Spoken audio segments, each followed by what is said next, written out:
देखिए sensible heating बताने जा रहे हैं। देखिए साइकोमेट्रिक प्रोसेस जो है, इसमें कौन कौन सा प्रोसेस है जो मेन मेन है आपका देख सकते हैं। नंबर 1 में दिया हुआ है सेंसिबल हीटिंग। उसके बाद आपको पढ़ना है सेंसिबल हीटिंग के बाद है sensible cooling. Psychrometric process third है humidification and dehumidification, cooling and adiabatic humidification. Fifth है cooling and humidification by water injection. इस तरह से आपको 7 8 9 प्रोसेस है। तो नंबर 1 प्रोसेस बताते हैं सेंसिबल हीटिंग। सेंसिबल हीटिंग क्या होता है? सेंसिबल हीटिंग को समझने के लिए थोड़ा सा एक डायग्राम नीचे है। देखिए सेंसिबल हीटिंग मतलब हीट करना है। तो सेंसिबल हीटिंग में ये डायग्राम आप देखें, इस डायग्राम को गौर से देखें क्या है ये डायग्राम में। तो इस डायग्राम में आप देख रहे हैं कि स्टार्टिंग में 1 पॉइंट पे है और ये 1 से जा रहा है 2 पे और ये 3 तक दिखा रहे हैं ना। यहाँ पर एक और डायग्राम दिख रहा है बगल में, ये डायग्राम में से क्या समझ में आ रहा है आपको है, देखेंगे यहाँ क्या हो रहा है कि एयर इनलेट कर रहा है और एयर आउट हो रहा है। जो एयर इनलेट कर रहा है उसका टेम्परेचर है टी डी वन, मतलब ड्राई बल्ब टेम्परेचर 1 ले लिए, और जो एयर बाहर निकल रहा है उसका टेम्परेचर 2 ले लिए। और एक हीटिंग कॉयल है जिसका टेम्परेचर सबसे ज़्यादा होगा, हीटिंग कॉयल का टेम्परेचर T3 ले लिए, डी T3, मतलब टेम्परेचर ड्राई बल्ब टेम्परेचर 3। तो ये मेरा अभी इनलेट किया, ये ठंडा सबसे ज़्यादा है, इसमें टच में आया कूलिंग हीटिंग कॉयल के टच में आया तो ये गर्म हो गया यानी कि ये जो T2 है टेम्परेचर, ये T1 से ज़्यादा होगा, लेकिन मैक्सिमम किसका होगा? हीटिंग कॉयल का तभी हीट होगा। तो यहाँ देखिए डायग्राम, यहाँ बगल में साइकोमेट्रिक चार्ट का जो डायग्राम है इस डायग्राम में क्या देखते हैं, 1 से ये 2 जा रहा है ना। और सबसे हाई जो है हमारा ये हीटिंग कॉयल का टेम्परेचर T3, लेकिन हमारा एयर उतना हीट गेन नहीं कर पाएगा जितना हीटिंग कॉयल का टेम्परेचर है। कभी भी हम किसी चीज को हीट कराएंगे तो फाइनल टेम्परेचर तक नहीं पहुंच पाएगा जितना हीटिंग कॉयल का टेम्परेचर यहाँ है T3 पे, और जो हम एयर हीट कर पाए हैं वो 2 पॉइंट तक हीट कर पाए हैं। तो ये हमारा सेंसिबल हीटिंग है। सेंसिबल हीटिंग में आप खास चीज का ध्यान देंगे, ये देखिए 1 2 3 एक सीधा लाइन में सेंसिबल हीटिंग क्यों कह रहे हैं? सेंसिबल हीटिंग में ये W देखिए W1 W2 बराबर है, W1 और W2 इक्वल होता है। सेंसिबल हीटिंग में जो आपका ह्यूमिडिटी है वो इंक्रीज नहीं करेगा, सिर्फ ड्राई बल्ब टेम्परेचर इंक्रीज करेगा। ड्राई बल्ब यहाँ से यहाँ तक इंक्रीज कर रहा है, देख सकते हैं आप है। और ह्यूमिडिटी जो है, ये देखिए ह्यूमिडिटी इधर दिखाते हैं, ये वाला लाइन जो होता है ह्यूमिडिटी का लाइन होता है। अगर आपको कुछ मालूम हो तो ये वाला लाइन जो होता है ह्यूमिडिटी का लाइन होता है। ओके तो आप ऊपर अगर आपने साइकोमेट्री पढ़ा है देखिए ये स्पेसिफिक ह्यूमिडिटी का लाइन है, ये वर्टिकल लाइन जो दिख रहा है आपको स्पेसिफिक ह्यूमिडिटी का लाइन है। ये ऊपर बढ़ेगा तो ह्यूमिडिटी बढ़ेगा।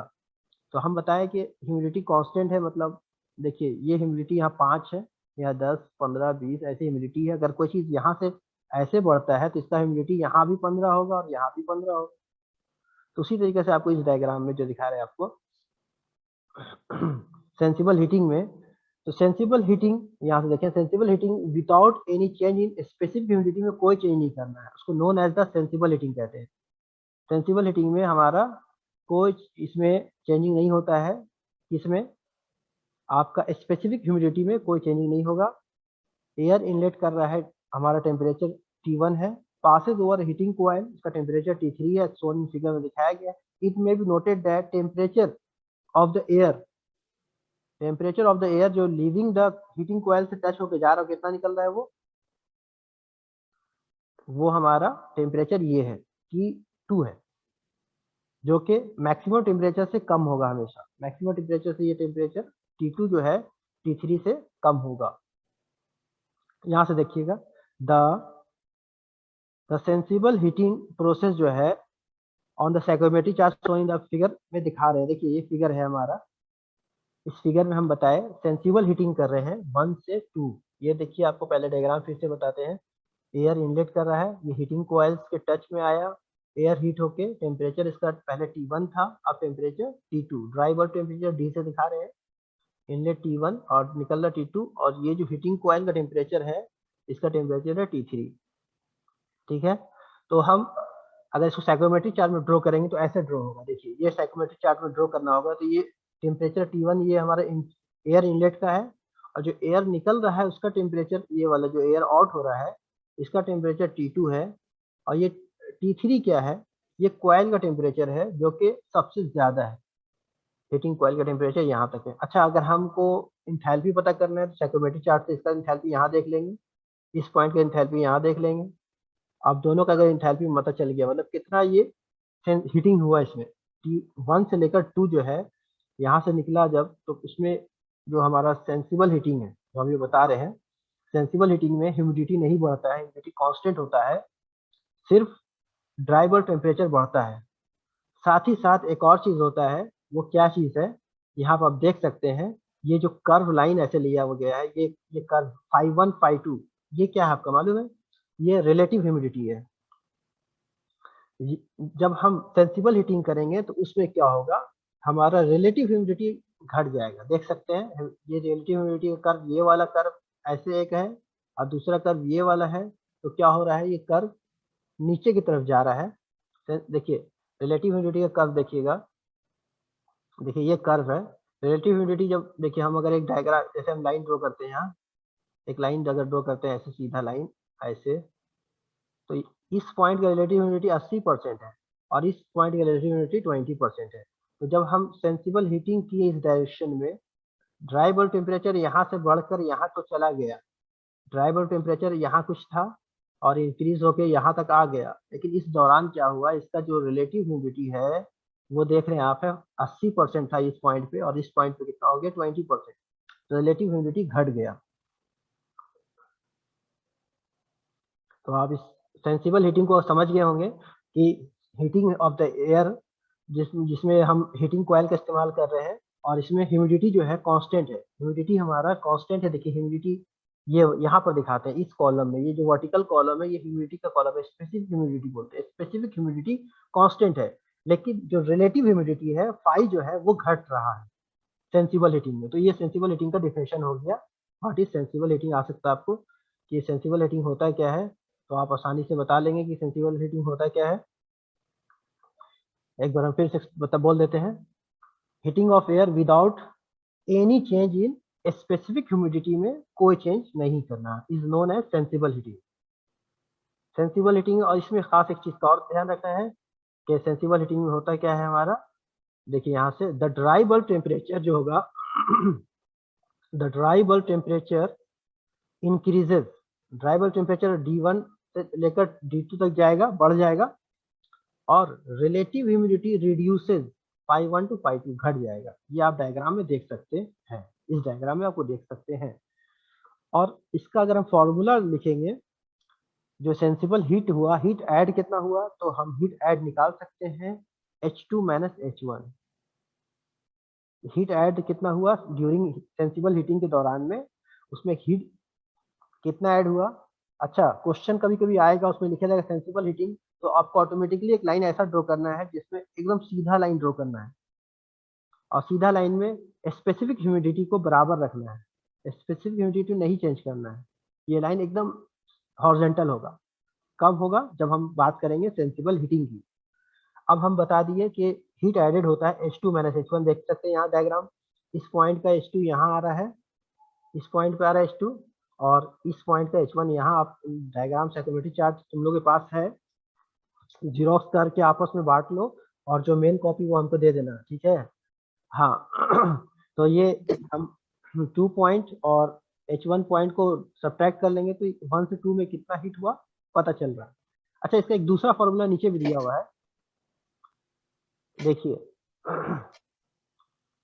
ये जो दो चीज दे रहा है, ये जो हम, ये तो एक फार्मूला ये हो गया, इसको आप भूल जाए तो आप एक फार्मूला ये भी लिख सकते हैं डायरेक्ट, ये इससे नहीं आ रहा है, ये डायरेक्ट फार्मूला है। कैसे फार्मूला ये आ रहा है डायरेक्ट, जैसे कि आपका जो एयर है उसमें ए क्या है बताओ, और एस क्या है। हम लास्ट क्लास में बताए थे ए क्या है और एस क्या है। जो हमारा एयर है उसमें दो चीज का मिक्सचर है, ड्राई एयर और वाटर वेपर। दोनों को अगर अलग अलग हम करेंगे तो दोनों को हम लिख सकते हैं, ड्राई एयर का ले लेंगे हम Cp, और उसका टेम्परेचर डिफरेंस, और यहाँ पर ही हम वाटर वेपर का जो है टेम्परेचर डिफरेंस ले लेंगे और इसका ह्यूमिडिटी ले लेंगे। तो दोनों का अगर हम ऐड कर देंगे तो ये देखिए D2 और D1 कॉमन निकल जाएगा और ये बच जाएगा। तो एक फॉर्मूला ये भी होता है इसके लिए। अच्छा, ये दोनों का यानी कि ये वाला CPA और WCPS को ऐड करके हम डायरेक्ट बोलते हैं CPM। चलिए, इसमें ज्यादा आपको पढ़ने की जरूरत नहीं है, थोड़ा सा समझ जाइए, अगर समझ में आता है तो ठीक है, नहीं तो आपके ऊपर डिपेंड करता है। देखिए इसको क्या बोलते हैं, ये जो टर्म आया है यहाँ पर ही CPA और WCPS, इसको क्या बोलते हैं, ह्यूमिडिटी स्पेसिफिक हीट। देखिए C फॉर स्पेसिफिक हीट होता है, आपको मालूम है, अगर पढ़े होंगे MCP डेल्टा टी फॉर्मूला, तो C होता है स्पेसिफिक हीट, लेकिन M डिनोट कर रहा है ह्यूमिड स्पेसिफिक हीट। C है स्पेसिफिक हीट और CP होता है स्पेसिफिक, और M है ह्यूमिड स्पेसिफिक हीट। जिसका वैल्यू आपको लेना है, जिसका वैल्यू लेना है 1 ये जो CPM का वैल्यू लेना है, तो आपके पास एक फॉर्मूला ये आ गया, डायरेक्टली ये फॉर्मूला आ गया। देखिए ये फॉर्मूला आपके पास आ गया, ये वाला, ठीक है, कि ये फॉर्मूला आ गया आपके पास कि आपका हीट एडेड जो होगा, ये हीट एडेड जो है आपका, इसका फॉर्मूला है CPM T2 माइनस T1। आप समझ सकते हैं, यहाँ से आपको समझ में आ रहा है, डायग्राम से हम सेंसिबल हीटिंग कर रहे हैं। T1 ये टेम्परेचर है एयर इनलेट का, और एयर आउटलेट का T2 टेम्परेचर है, दोनों को माइनस कर दीजिए, T2 माइनस T1, और CPM का वैल्यू होता है 1.022। तो आसानी से आप इसको करेंगे तो सेंसिबल हीट निकल जाएगा। सेंसिबल हीट ऐड आपको आराम से यहाँ से निकाल सकते हैं, CPM T2 minus T1। CPM का वैल्यू रखें 1.022 किलो जूल पर केजी केल्विन। ओके, तो हीट ऐड आराम से आप निकाल लीजिए। तो यहाँ देखिए डायरेक्ट फार्मूला लिख दिया है, यहाँ देखिए ये फार्मूला आप इसको नोट कर लेंगे कि सेंसिबल हीट के दौरान जो हीट ऐड होगा उसका फार्मूला क्या हो गया, इसका ये वैल्यू रख दिया इसका M का यहाँ पर ही। तो डायरेक्ट हीट ऐड जो होता है ड्यूरिंग सेंसिबल हीटिंग के दौरान, इसका है 1.022 T2 माइनस T1। ये D है ड्राई बल्ब। ओके, इसको नोट कर लेंगे, सेंसिबल हीटिंग। तो ये सेंसिबल हीटिंग हो गया कंप्लीट। अब चलते हैं हम सेंसिबल कूलिंग की तरफ।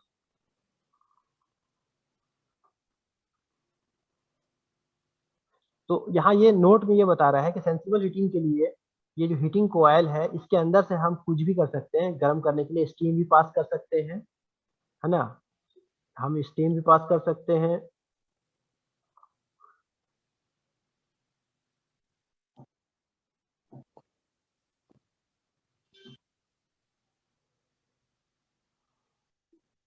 आपसे रिक्वेस्ट है कि टाइम से आएंगे तो थोड़ा सा कुछ स्किप नहीं होगा ना।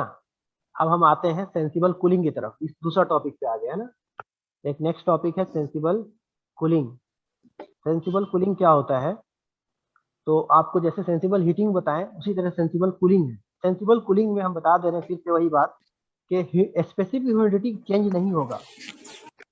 स्पेसिफिक ह्यूमिडिटी चेंज नहीं होगा। जो म्यूट कर लो, जो अभी ऐड हुए म्यूट कर लो, म्यूट कर लो, अपना साउंड म्यूट करो, बैकग्राउंड से आ रहा है। जब कुछ बोलना होगा तो आप म्यूट नहीं है सर, हाँ हो गया, भी कर देते हैं। हाँ, तो देखेंगे सेंसिबल कूलिंग के बारे में। सेंसिबल कूलिंग में ये कूलिंग कॉइल लेंगे हम, एक कूलिंग कॉइल ले लिए। कूलिंग कॉइल में का टेम्परेचर सबसे ठंडा होगा, ये सबसे टेम्परेचर सबसे कम किसका होगा, इसका। ये सबसे हाई टेम्परेचर पे होगा, जिसको अंदर एयर ला रहे हैं, हॉट एयर आ रहा है और यहाँ से थोड़ा कोल्ड हो रहा है। और कूलिंग कॉइल सबसे कोल्ड होगा, मालूम है ना, जिसका टेम्परेचर सबसे माइनस ज्यादा कम होगा। हॉट एयर आ रहा है, हॉट एयर यहाँ से इनलेट हो रहा है और यहाँ से कुछ ठंडा होके निकला, कूलिंग कर रहे हैं। सेंसिबल कूलिंग में होता क्या है, देख सकते हैं हमारा यहाँ डायग्राम में, आप देख सकते हैं इस डायग्राम में, यहाँ देखिए 1.1, एक 1 पॉइंट यहाँ है जहाँ से हम एंट्री किए, तो कूल हो रहा है, तो मतलब क्या हो रहा है, ड्राई बल्ब टेम्परेचर इधर जाएगा, घटेगा, ड्राई बल्ब टेम्परेचर घटेगा। ये वन देखिए, देखो 1 से 2 में गया तो कूलिंग हुआ, ठीक है, 1 से 2 कूल हुआ। लेकिन ये 3 क्या है, 3 जो सबसे कम टेम्परेचर है मेरा कूलिंग कोयल का, जिसका टेम्परेचर सबसे डाउन होगा, कूलिंग कोयल का टेम्परेचर हमारा सबसे कम है, क्योंकि इसके टच में ही आने के बाद एयर ठंडा हो रहा है। कूलिंग कर रहे हैं, ये हॉट एयर ला रहे हैं और यहाँ से जब पास करा के निकाल रहे हैं तो ये हॉट एयर ठंडा होकर निकल रहा है। ओके, तो ये गर्म था, हाई टेम्परेचर उससे कम हुआ और कूलिंग कॉइल का सबसे कम था। ठीक है, आप देख रहे हैं कि यहाँ लिख रहा है W1 बराबर W2, मतलब क्या है, ह्यूमिडिटी में, स्पेसिफिक ह्यूमिडिटी में कोई चेंजिंग नहीं आया। लेकिन एक चीज आप देख ले रहे हैं, phi1 से phi2 घट गया, नहीं घट गया नहीं, क्या होगा, बढ़ गया। ये रिलेटिव ह्यूमिडिटी बढ़ रहा है, देखेंगे ये बढ़ रहा है। अभी आपको फिर से दिखा दें डायग्राम, जो बाद में आए हैं बहुत सारे बच्चे।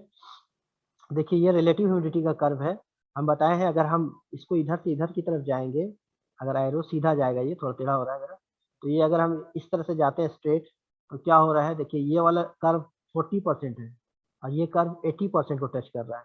यहाँ पर ही जो था इसका रिलेटिव ह्यूमिडिटी 40 था और इसका रिलेटिव ह्यूमिडिटी कितना हो रहा है, 80% तो जब हम सेंसिबल कूलिंग करेंगे किसी चीज को तो उसका रिलेटिव ह्यूमिडिटी बढ़ जाएगा। रिलेटिव ह्यूमिडिटी फाई से दिखाती है, रिलेटिव कर्व जो है, जब हम किसी चीज को इधर की तरफ ऐसे ले जा रहे हैं तो ये स्पेसिफिक ह्यूमिडिटी कांस्टेंट है, ये वाला पॉइंट कांस्टेंट है, स्पेसिफिक ह्यूमिडिटी कांस्टेंट है, जिसको W से दिखाते हैं। और एक कर्व वाली लाइन है रिलेटिव ह्यूमिडिटी की, यहाँ phi1 जो है ये इसका वैल्यू इधर जाएगा तो बढ़ जाएगा। तो हम ड्यूरिंग सेंसिबल कूलिंग ध्यान रखेंगे एकदम, सेंसिबल कूलिंग जब कर रहे हैं तो हमारा क्या हो रहा है, हमारा रिलेटिव ह्यूमिडिटी बढ़ जा रहा है। और इससे पहले अभी बताया है, जो इसका छूटा है वो समझ लें कि जब हम हीटिंग करते हैं, सेंसिबल हीटिंग करते हैं तो रिलेटिव ह्यूमिडिटी घट जाता है। देखिएगा फिर से हम वापस अपने पॉइंट पे चल रहे हैं, दो बात बता चुके हैं, एक अभी हम सेंसिबल हीटिंग कंप्लीट कर चुके हैं, अब हम सेंसिबल कूलिंग बता रहे हैं। सेंसिबल कूलिंग एकदम सेम है, हम हवा को ठंडा करना चाहते हैं तो हम गर्म हुआ है मेरा, ये लाइन एकदम जब साइकोमेट्रिक चार्ट बनाएंगे ना, साइकोमेट्रिक चार्ट जब बनाएंगे उस वक्त क्या होगा, चार्ट को ड्रॉ करना सीखेंगे आप कि ये लाइन हॉरिजॉन्टली लिखना है, क्योंकि सेंसिबल है, सेंसिबल में ह्यूमिडिटी को बढ़ाना घटाना नहीं है, ये ह्यूमिडिटी को एकदम कांस्टेंट रखना है, इसलिए हॉरिजॉन्टल लाइन लेना है। और घटा, देखिए कूलिंग होगा तो इधर जाएगा और हीटिंग होगा तो ड्राई बल्ब बढ़ेगा, और इसमें देखिए ड्राई बल्ब घट रहा है। यहाँ तक सबको समझ में आ रहा होगा, अगर किसी को नहीं आता है तो वो अपना अनम्यूट होके बोल सकता है बीच में भी कि सर हमको फिर बताया नहीं, यहाँ समझ में आया। तो ये 1 पॉइंट जो है इसका एंथैल्पी आप यहाँ से देख लें, H1 2 पॉइंट का एंथैल्पी यहाँ साइकोमेट्रिक चार्ट में दिखेगा आपको, जिसको साइकोमेट्रिक चार्ट नहीं समझ में आएगा वो कॉलेज में भी आके आपसे समझ सकता है। ठीक है, हाँ तो ये हम दोनों निकाल लेंगे तो हम जानते हैं फॉर्मूला। देखिए कितना कूलिंग हुआ इसको आप पता करना है तो ये फॉर्मूला आप डायरेक्ट लगा लें, टोटल कूलिंग का, यहाँ से H1 ज़्यादा है H2 कम है तो क्या करेंगे, दोनों को सब्ट्रैक्ट कर लेंगे।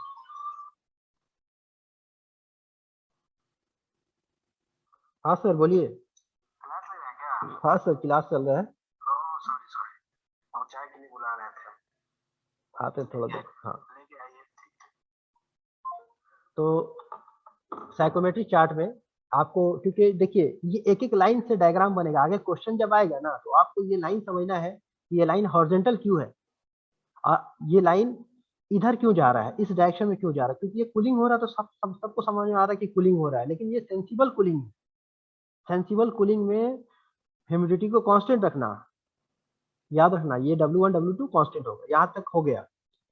अब हम आगे बढ़ते हैं, देखिए अभी हम थोड़ा देर पहले बताएं, इसको हम फॉर्मूला को चेंज करके डायरेक्ट ये भी निकाल सकते हैं। देखिए डायरेक्ट इतना नहीं पढ़ रहे हम, आपको उतना लेंदी नहीं जा रहे, यहाँ पर आइए देखिए ये फॉर्मूला, ये फॉर्मूला बहुत आसान है, CPM T1 minus T2। T1 T2 क्या है, देखिए यहाँ से जो हमारा हॉट एयर एंट्री किया वो ठंडा होने के बाद जो मिला वो ये गर्म हवा था, ये बाद में जो निकल रहा है हवा वो इसका टेम्परेचर कम है, इसका टेम्परेचर ज्यादा है, क्योंकि कूलिंग कर रहे हैं तो पहले गर्म हवा अंदर जा रहा है और फिर ठंडा हवा बाहर निकल रहा है। तो हम T1 माइनस T2 कर लेंगे। और हम बताएं अभी कि CPM को क्या बोलते हैं, ये पूरा CPM हो गया ये टर्म, इसको बोलते हैं humid specific heat. Humid M जो है ह्यूमिड को बता रहा है और C होता है स्पेसिफिक ह्यूमिड का सिंबल, स्पेसिफिक हीट का, तो इसका वैल्यू लिया जाता है 1.02। इसको आप एकदम याद कर लें, न्यूमेरिकल बहुत आसान हो जाएगा, बहुत आसान हो जाएगा। तो हम सेंसिबल कूलिंग कर रहे हैं, सेंसिबल कूलिंग में कितना हीट ऐड हुआ निकालने का क्वेश्चन आता है तो आप आसान से फॉर्मूला लगा सकते हैं ये वाला 1.022 T1 minus T2, T1 minus T2, बस आसान है। ये ड्राई बल्ब टेम्परेचर है T1 और T2 और 1 पॉइंट ये सेंसिबल कूलिंग हो गया।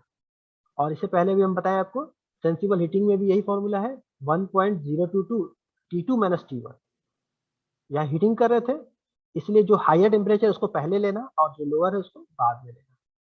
जब हीट करेंगे तो अब देखे थे ये वाला टेम्परेचर ज़्यादा है क्योंकि ड्यूरिंग हीटिंग ये हीट हो गया और ये स्टार्टिंग में कम हीट था इसका, तो हीटिंग में हम टेम्परेचर T2 माइनस T1 लेंगे और कूलिंग के दौरान क्या करेंगे हम, तो आप ये सब समझ सकते हैं आराम से कि जिसका टेम्परेचर ज़्यादा है उसको आगे रखेंगे और जिसका कम उसको बाद में रखेंगे। यहाँ तक हो गया। अब एक टर्म आता है बाईपास फैक्टर, ये बहुत अच्छा चीज़ है। अभी हम जो बताने जा रहे हैं आपको बाईपास फैक्टर। बाईपास फैक्टर से पहले एक चीज़ और बताते हैं, ये बाईपास फैक्टर का थोड़ा सा कैलकुलेशन अभी बताएंगे हम। इससे पहले चीज़ बताते हैं कि आपको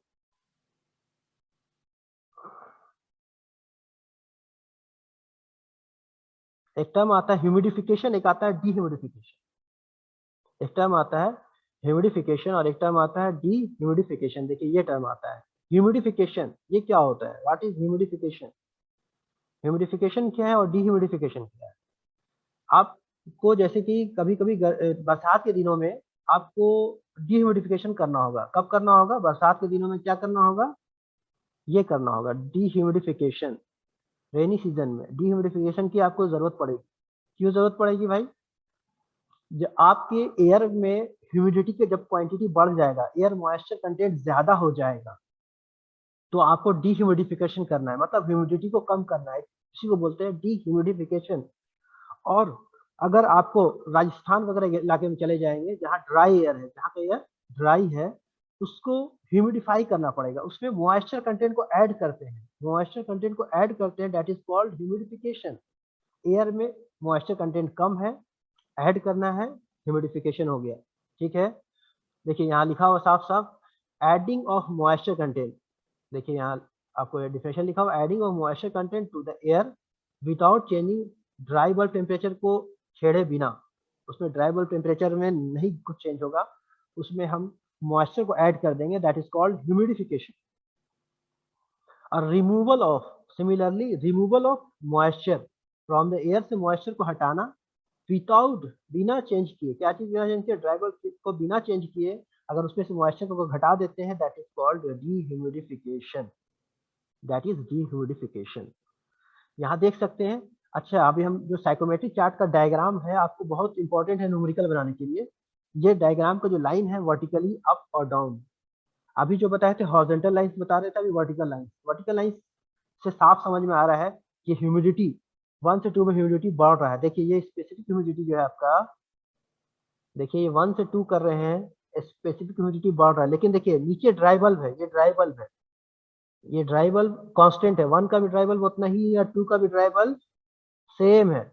यानी कि without changing the dry bulb temperature, when we increase the humidity of the air, that is called the humidification. okay, similarly अगर हम बिना ड्राई बल्ब को चेंज किए हुए अगर इसका ह्यूमिडिटी को घटा दें, डायरेक्ट घटा दें ह्यूमिडिटी, देखिए ये W1 W2 नीचे आ रहा है, स्पेसिफिक ह्यूमिडिटी नीचे आ रहा है, ये लाइन देखेंगे आप सीधा, ये नीचे की तरफ आ रहा है और ड्राई बल्ब टेम्परेचर कांस्टेंट रखेंगे तो दैट इज कॉल्ड डीह्यूमिडिफिकेशन और दिस इज कॉल्ड ह्यूमिडिफिकेशन। इस दौरान आपका रिलेटिव ह्यूमिडिटी भी चेंज हो रहा है, ये phi1 phi2 चेंज हो रहा है, लेकिन हम इसकी बात नहीं कर रहे हैं, हम डायरेक्ट बात कर रहे हैं ह्यूमिडिटी की और ड्राई बल्ब की। आपका ह्यूमिडिटी को घटा अगर बढ़ाते हैं, ड्राई बल्ब कांस्टेंट रखते हैं तो दैट इज कॉल्ड ह्यूमिडिफिकेशन, और ह्यूमिडिटी को घटाते हैं तो दैट इज डीह्यूमिडिफिकेशन। तो आप जब ह्यूमिडिफिकेशन कर रहे हैं तो एक साथ में साथ रिलेटिव ह्यूमिडिटी भी तो बढ़ रहा है, देखिए तो ऊपर की तरफ जा रहा है ये कर्व। जब आप ह्यूमिडिफिकेशन कर रहे हैं तो आपका रिलेटिव ह्यूमिडिटी भी इंक्रीज हो रहा है, और जब आप डीह्यूमिडिफिकेशन कर रहे हैं तो आपका ये जो कर्व है, नीचे वाला कर्व देखिए नीचे आ गया, ये कर्व जो है ना, ये नीचे वाला कर्व का वैल्यू कम है। तो जब हम डीह्यूमिडिफिकेशन कर रहे हैं तो स्पेसिफिक ह्यूमिडिटी घट रहा है और रिलेटिव ह्यूमिडिटी भी घट रहा है। तो आप ये फॉर्मूला आप H1 H2 ले सकते हैं डायग्राम से, और लेटेंट हीट का वैल्यू रख कर यहाँ से HFG होता है लेटेंट हीट, दोनों रख कर आप ये निकाल सकते हैं कितना हीट ऐड हुआ, है ना।